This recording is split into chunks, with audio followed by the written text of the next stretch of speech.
Olá, sejam bem-vindos ao nosso ato 3 das nossas aulas de Photoshop. Vocês devem estar pensando, o que a gente está fazendo nessa nova interface? A aula de hoje vai ter um foco nas cores,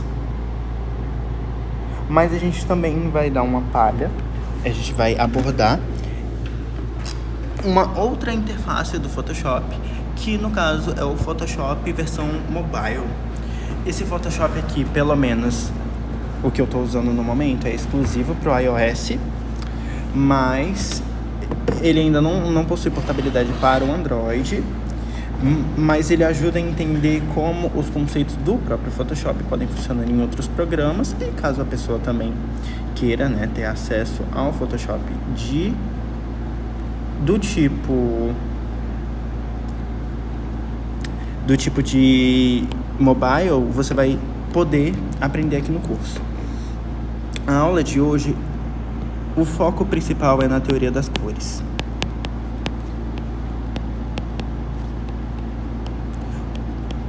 Nessa aula a gente vai abordar os conceitos principais de colorimetria, de como as cores funcionam em telas, como a gente faz para utilizar elas em geral, melhores métodos de combinação, o que são as cores do jeito que a gente vê, E como eu não possuo uma mesa digitalizadora para poder fazer isso pelo computador, o ideal mesmo é a gente fazer por aqui.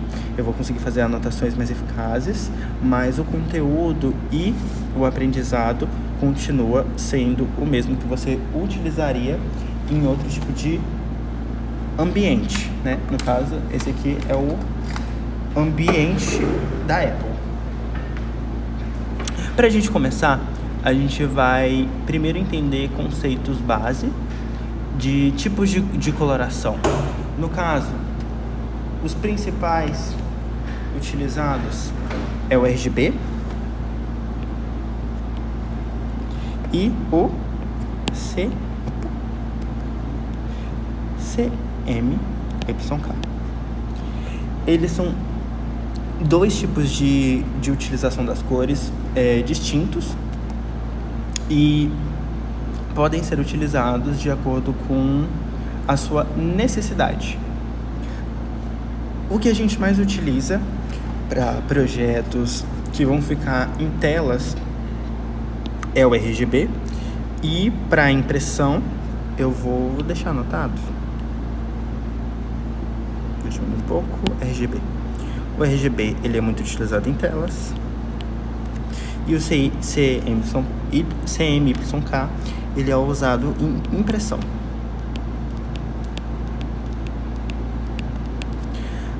Mas por que elas funcionam desse jeito? Você pode se perguntar. As cores na vida real, elas funcionam em um método de diminuição. Você já deve ter percebido que quando você era criança e você ia brincar com umas tintas, você misturava. Aqui, ó. Vou aumentar um pouco o tamanho do brush. A gente, quando é criança, vai lá no prezinho, a gente vai misturar o vermelho. Vou mudar o brush, que esse aqui tá meio inviável.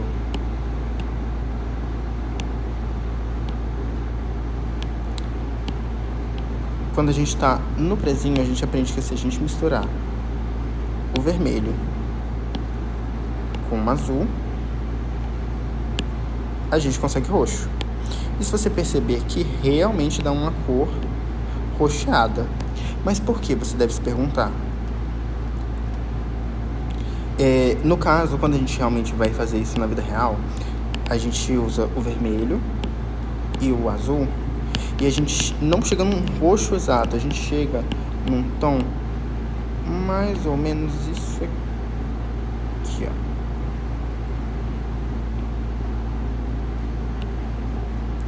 A gente chega num tom acinzentado, puxado pro roxo, mas não exatamente roxo.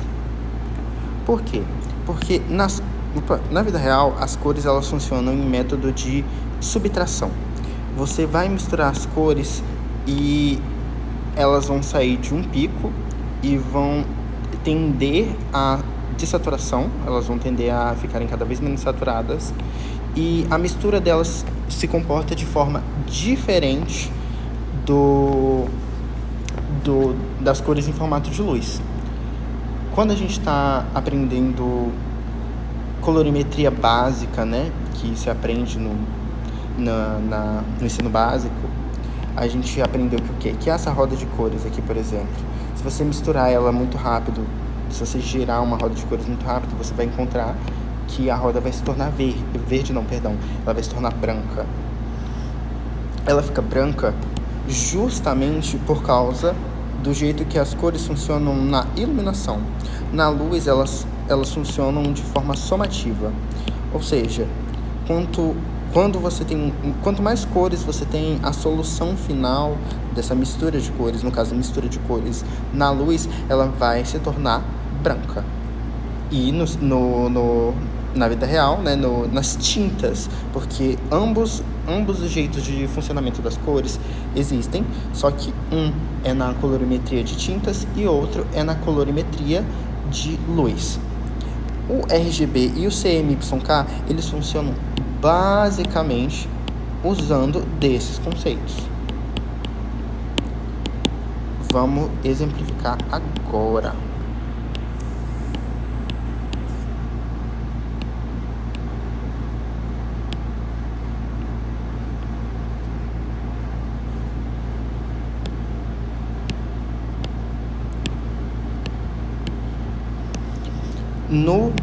Em dispositivos móveis, a gente possui RGBs. A gente possui vários... os pixels, eles são formados por RGB.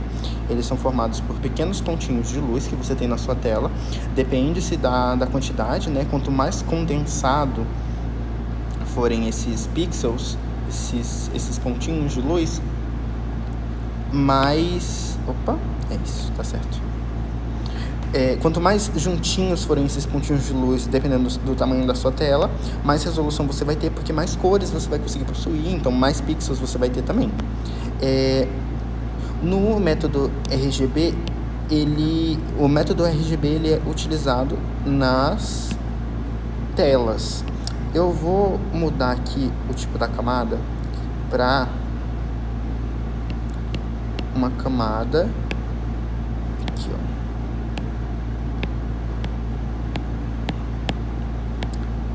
Cadê? Opa.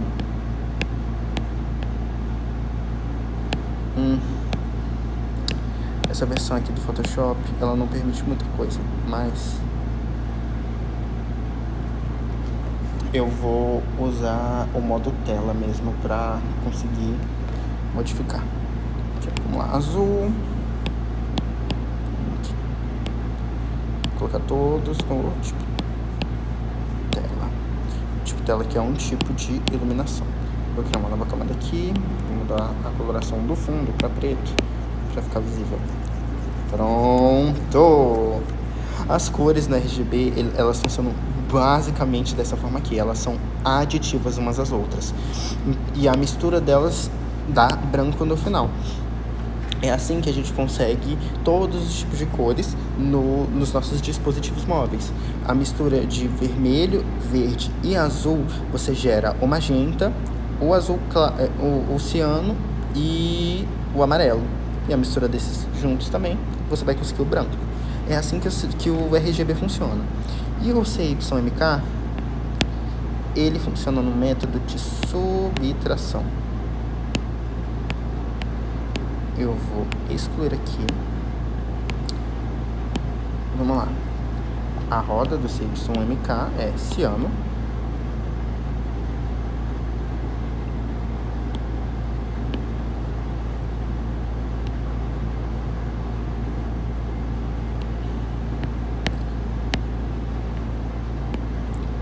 Magenta.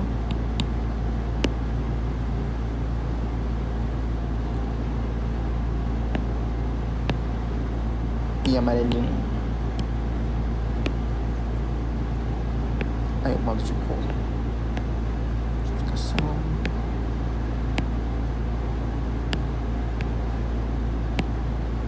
Pronto.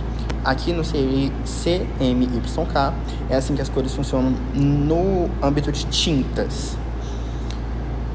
A mistura do ciano, o rosa e o amarelo, eles vão formar o preto no fim das misturas. Por que isso é importante? Porque o tipo de arquivo, o tipo de cores que você pode utilizar num projeto vai ser variável de acordo com o seu uso final. No caso, se você estiver trabalhando com algo que vai ficar apenas no digital, é interessante você utilizar de cores RGB. Se você for fazer uma impressão, você vai usar do CMYK. Sempre confunde.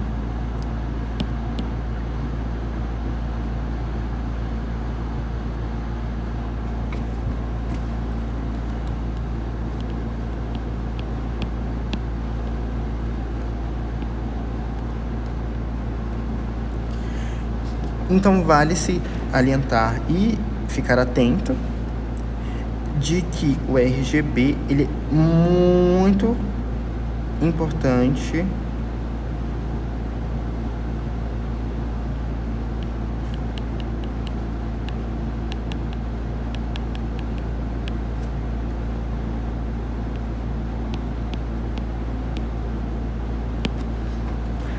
para a impressão.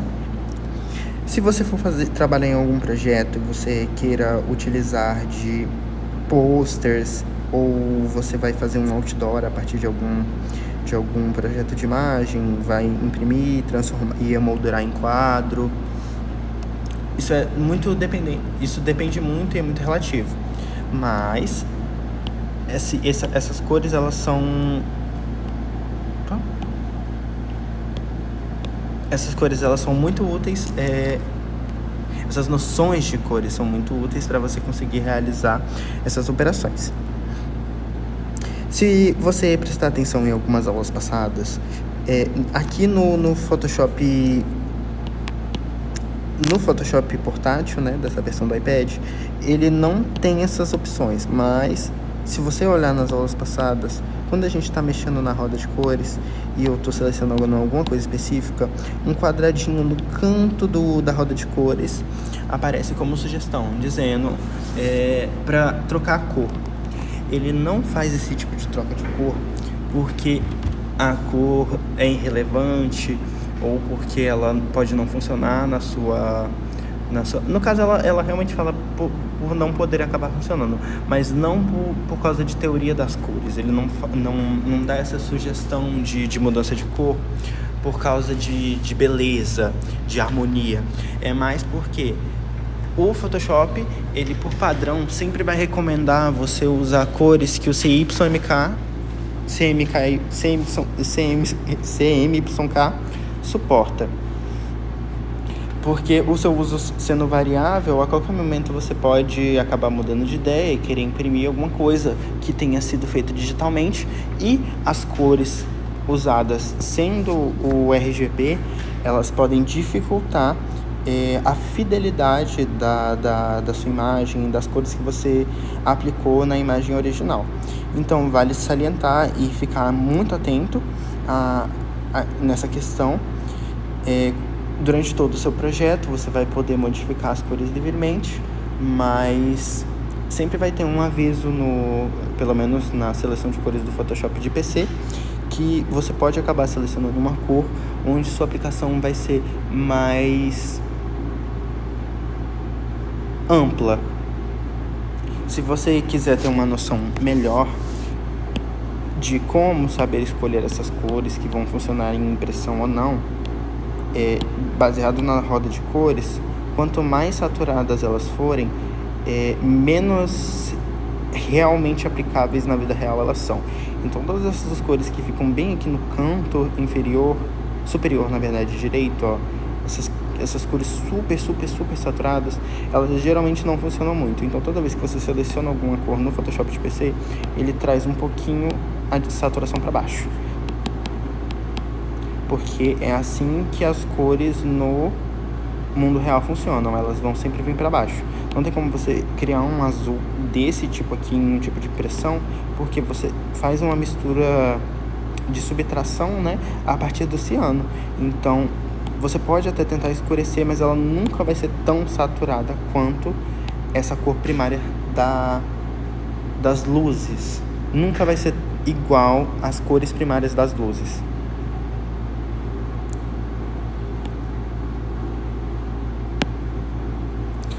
E agora, sabendo disso, o que a gente pode fazer?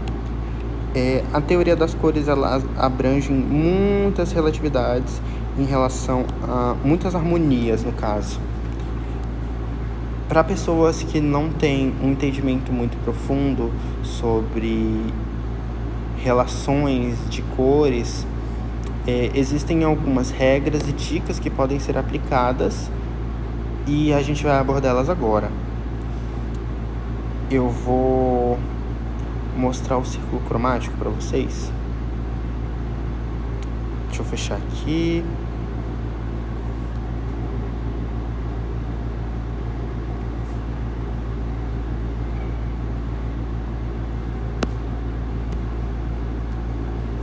Vou abrir as camadas aqui.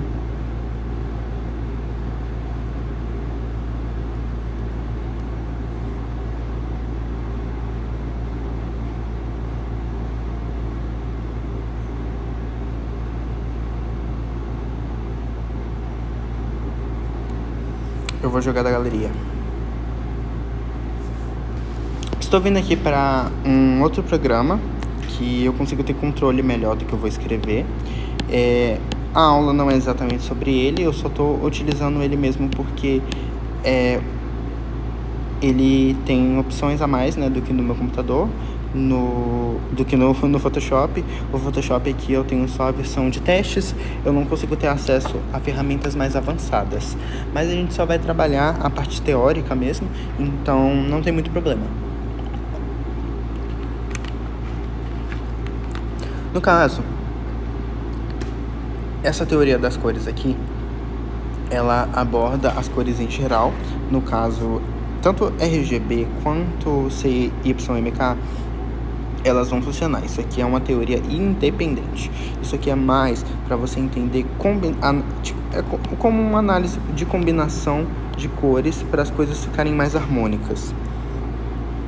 No caso, a gente tem diversos tipos de combinação de cores, né? Aqui, ó, eu vou...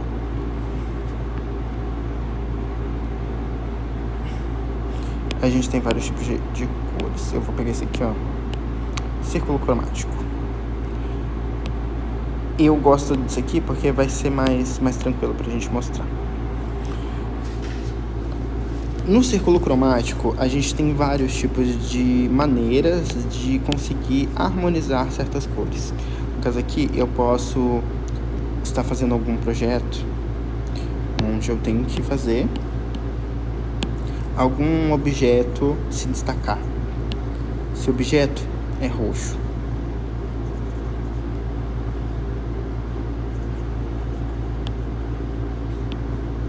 É uma pessoinha. Como é que eu poderia fazer essa pessoinha se destacar? Eu poderia usar cores complementares. No caso, eu não preciso necessariamente usar as cores complementares em tudo que envolve essa ilustração, mas é de grande ajuda e de grande destaque para o objetivo, né, que no caso é esse personagem se destacar e se tornar reconhecível. Você conseguir usar cores complementares, elas são muito úteis nesse sentido, de destacar um personagem, por exemplo, sem você necessariamente inventar a roda. Eu vou pegar um exemplo aqui, ó, que é Sonic e Tails. O Sonic e o Tails, eles são personagens de videogame que são facilmente reconhecíveis, até mesmo pelas suas paletas de cores. Se por acaso você mostrasse para alguma pessoa que entendesse desses personagens, é claro, Isso aqui, ó. Se por acaso você mostrasse pra alguém que entende dos personagens, que gosta, por exemplo, se você mostrasse uma imagem assim.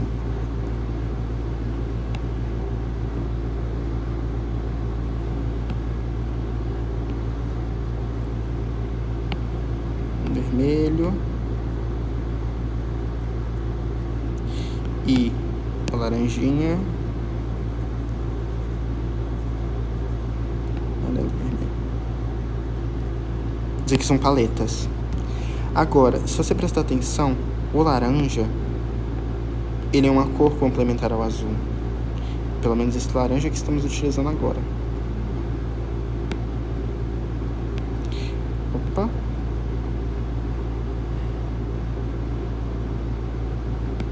Não conseguindo selecionar de forma correta. Mas ele já fica facilmente visualizado aqui, ó. Que esse laranja, né, que não foi exatamente o laranja do desenho, ele é uma cor complementar ao azul. Então eles são dois personagens que eles funcionam juntos por causa dessa complementariedade, eu diria, das suas cores. Outro exemplo, Wicked. A gente tem a Glinda, que ela é uma personagem majoritariamente verde, e a Elphaba, que é uma personagem rosa.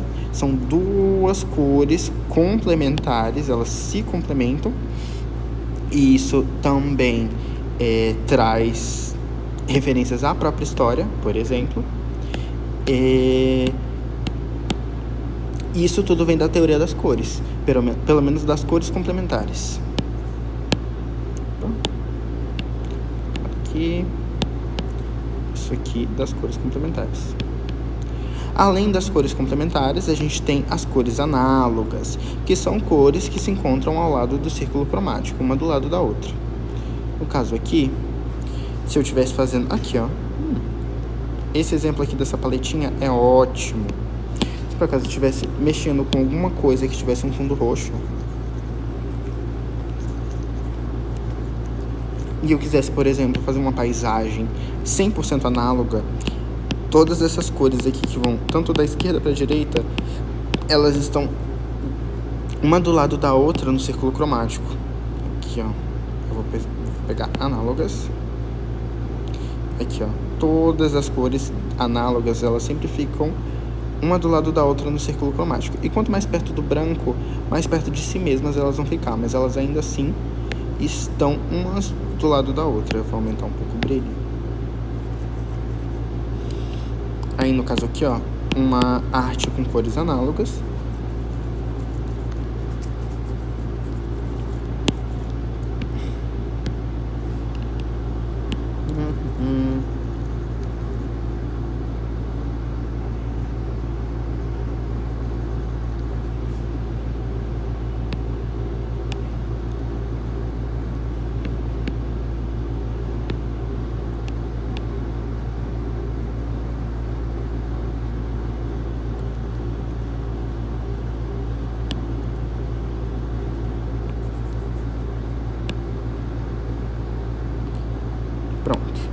Assim como você pode ver, todas essas cores, elas conversam muito bem entre si. Elas não são exatamente as mesmas cores, mas elas estão próximas umas das outras no círculo cromático.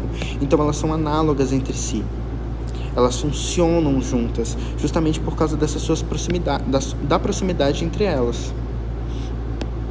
Isso deixa tudo muito mais harmônico. E é o método mais seguro, assim, se você quiser fazer algum tipo de ilustração ou de edição de cores de uma imagem, sem que a imagem fique estranha. Usar de cores análogas, até transformar um monocromático, transformar uma cor, uma ideia mais sem cores em algo colorido, e você usar de cores análogas, você consegue um resultado satisfatório sem uma margem de erro tão grande. Aí as próximas, né, que é a tríade, que elas são 3 cores que se encontram em lados lados iguais no caso do círculo cromático. A gente vai aqui em harmonia, a gente vai escolher o tríadico, vamos pegar uma cor. Esse rosinha, ele é igualmente tríadico, a esse verde e a esse azul. Eles se complementam. E se você olhar para isso aqui, você pode até pensar de cara em personagens famosos que usaram desse tipo de coloração. As meninas superpoderosas. Elas usam de tríade, né? Isso muito por causa do jeito que vou mudar aqui. Isso muito por causa da narrativa, né? Da história. Mas... Isso muito por causa da narrativa da história, mas, assim... São cores que funcionam entre si. São cores que estão dispostas no círculo cromático de uma forma harmoniosa. Se você quiser também tem um tetrádico também, mas não é muito comentado, mas ele também é muito útil no círculo cromático. Aqui, ó.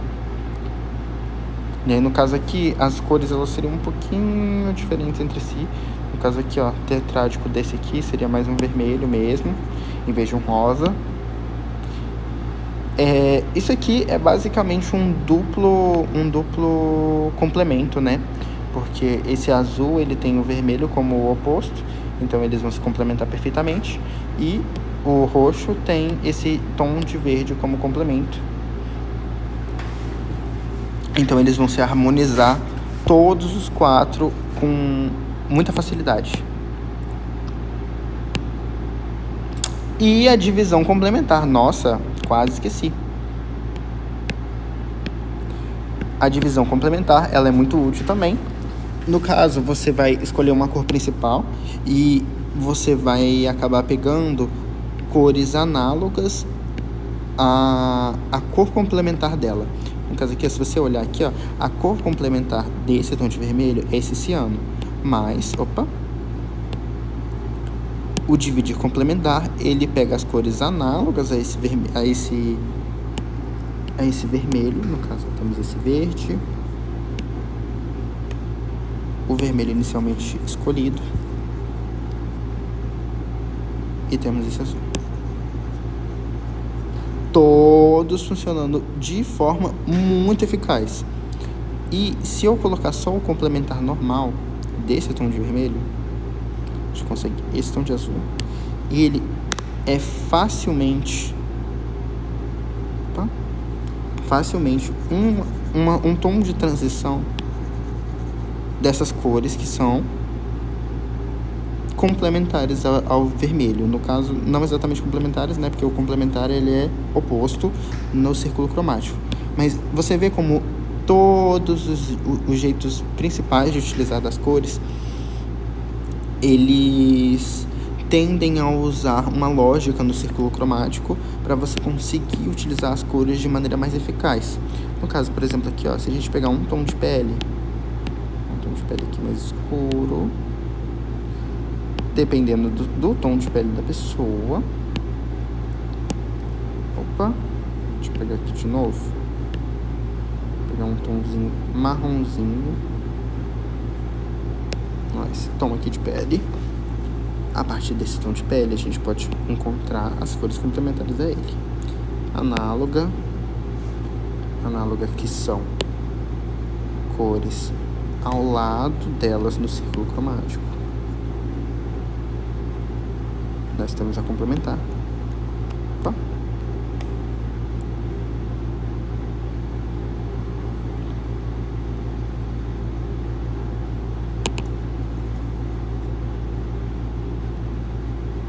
A gente pode aumentar o brilho se quiser.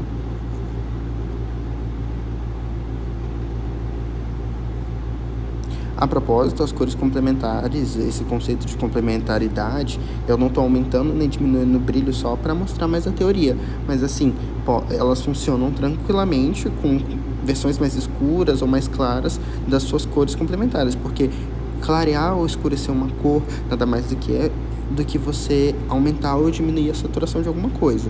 Então assim, se a gente pegasse esse marrom aqui, por exemplo, esse tom de pele, e aumentasse a saturação, ele ia ficar muito mais brilhoso. Então, assim, e mesmo assim ele ia funcionar com esse tom aqui de vermelho complementar a cor original, porque a gente está mexendo com tipos de saturação. A saturação ela pode ser utilizada mais para tipo dar um pop, ele vai brilhar mais, vai se acender mais numa imagem. Então assim, se você tivesse uma pessoa com esse tom de pele e você quisesse mudar a cor de uma maquiagem nela, você poderia usar desses conceitos aqui de cores análogas. No caso, eu prefiro cores análogas, que elas são mais seguras de se utilizar. Então assim, se você fosse colocar um blush nessa pessoa, esse blush aqui seria mais eficiente do que se você fosse na roda de cores, selecionasse a cor da pessoa e fosse direto em um rosa choque, entendeu? Todas as cores, elas funcionam de forma harmoniosa. E se eu pegar essa cor aqui, que ela não tá na paleta de cores que a gente estava utilizando, você percebe como ela realmente destoa da forma que as cores estavam funcionando nessa paleta que eu estava utilizando. Ter noção de como as cores funcionam e a partir do que é muito importante para você conseguir fazer edições e mexer com arte em geral. Eu vou pegar aqui um exemplo, pegar uma imagem aqui em preto e branco.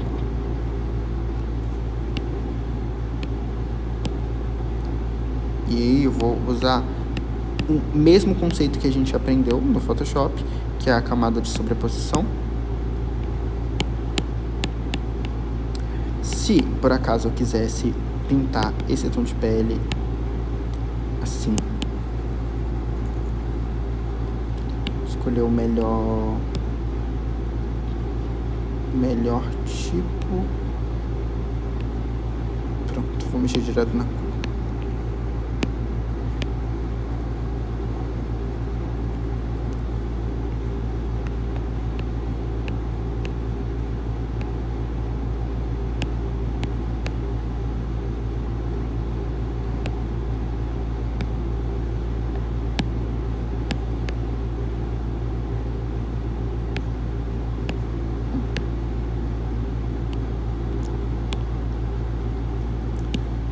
Aí agora eu vou colocar a cor no cabelo. Se eu for selecionar aleatoriamente,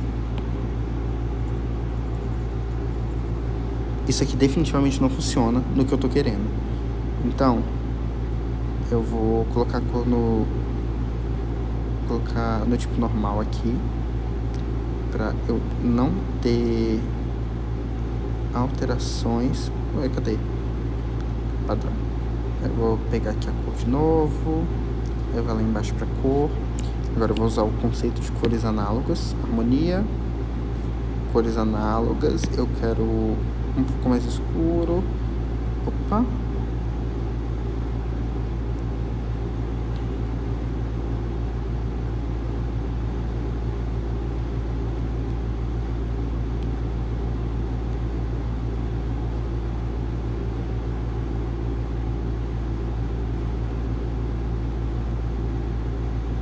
Não tô conseguindo selecionar.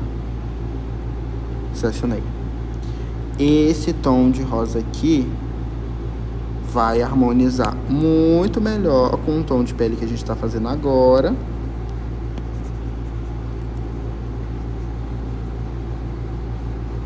Do que se a gente tivesse escolhido aleatoriamente. No caso, foi esse aqui que eu tinha escolhido anteriormente.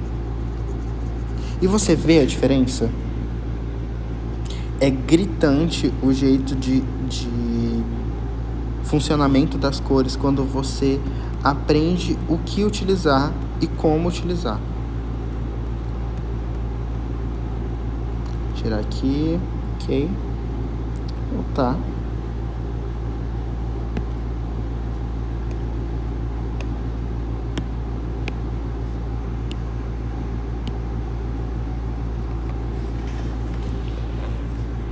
Mas, no fim das contas, a gente não tem exatamente uma regra. Essas são dicas que acabam sendo quase 100% das vezes aplicadas em imagens que têm uma coloração bonita, mas você pode criar vários tipos de paleta, onde você vai ter algumas cores análogas, outras cores complementares, fazer uma tríade onde somente uma delas vão ter algumas cores análogas. O importante é você se manter, e a variação de saturação é meio independente, vai depender do que você quer trazer como destaque na sua imagem. Mas, no fim, o jeito de você manejar as cores, quanto mais planejado for, mais interessante a sua imagem vai ficar. Se você fizer uma imagem com cores jogadas, sem você ter muita noção do que você está fazendo, sem ter muito planejamento, a sua imagem ela pode acabar não tendo o acabamento que você esperava, né, inicialmente. Então, para a aula de hoje, né, o que a gente entendeu foi que criar um projeto e utilizar suas cores no Photoshop, o recomendado é usar o RGB. Se você vai criar imagens e ilustrações que tem o viés de continuar no mundo virtual. Mas se você for transformar isso em impressão, algo que necessite de tinta, você vai ter que escutar algumas sugestões do próprio Photoshop e traduzir a imagem para o CMYK, que vai conseguir ser adaptado melhor pelos receptores de cores, né, de impressoras, por exemplo. O uso das cores, ele é variável, mas se você seguir certas regras de harmonia, você consegue ter um resultado mais satisfatório no fim das contas. E quanto mais planejado for, mais eficaz vai ser e a sua imagem vai se sobressair de forma muito mais natural no fim das contas.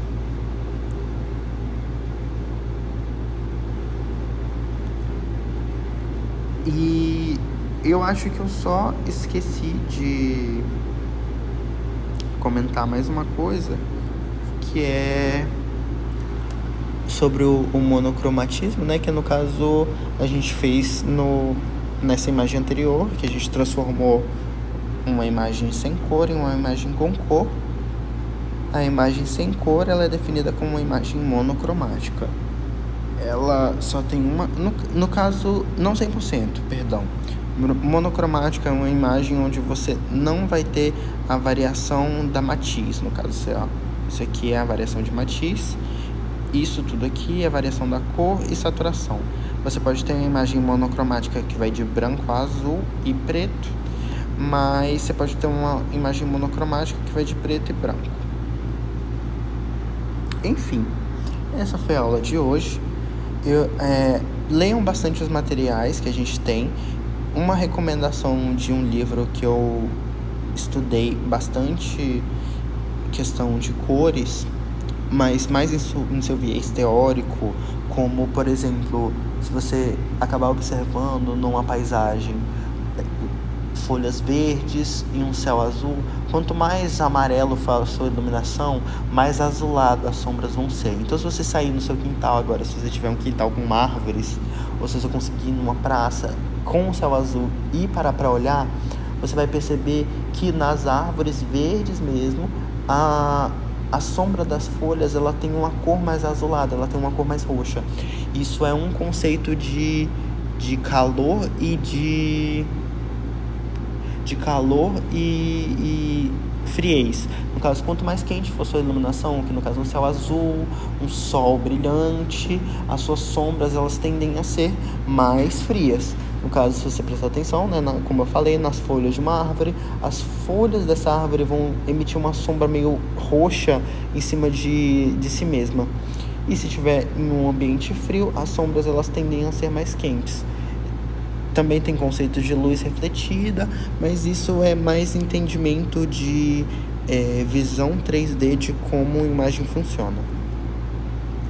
Eu espero vocês na próxima aula. Eu sei que hoje a gente não passou muito tempo no Photoshop em si, mas o foco mesmo era entender os conceitos teóricos de cores e menos da ferramenta.